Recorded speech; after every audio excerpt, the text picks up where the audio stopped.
মধ্যপ্রাচ্যে ইরানকে ঘিরে চলমান যুদ্ধের সামরিক লক্ষ্য যাই হোক না কেন, এর অর্থনৈতিক প্রভাব এক ভিন্ন ও ভয়াবহ বাস্তবতাকে সামনে এনেছে।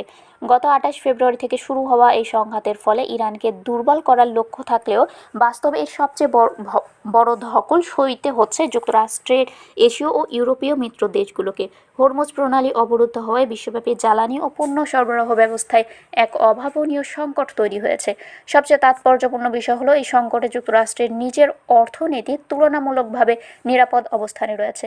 মার্কিন প্রেসিডেন্ট ডোনাল্ড ট্রাম্প তার সাম্প্রতিক বার্তায় মিত্রদের এই দুরবস্থার প্রতি সহমর্মিতা না দেখিয়ে বরং অত্যন্ত কঠোর ভাষায় জানিয়েছেন যে তাদের নিজেদের সুরক্ষা নিজেদেরই নিশ্চিত করতে হবে। তিনি স্পষ্টভাবে বলেছেন, মিত্ররা চাইলে আমেরিকার কাছ থেকে জ্বালানি কিনতে পারে অথবা নিজেরাই লড়াই করে হরমুজ প্রণালী উন্মুক্ত করতে পারে।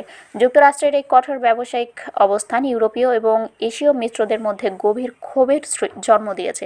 বিশ্লেষকদের মতে এই যুদ্ধ কেবল ইরানের অর্থনীতিকেই ক্ষতিগ্রস্ত করেনি, বরং পশ্চিমা জোটের দীর্ঘদিনের মিত্রতাকেও চিরস্থায়ী ভাঙনের মুখে ঠেলে দিয়েছে। যুক্তরাষ্ট্রের শত্রু হওয়া যতটা বিপজ্জনক, মিত্র হওয়া তার চেয়েও বেশি মারাত্মক। এই প্রবাদটি এখন বিশ্ব রাজনীতিতে নতুন করে আলোচিত হচ্ছে।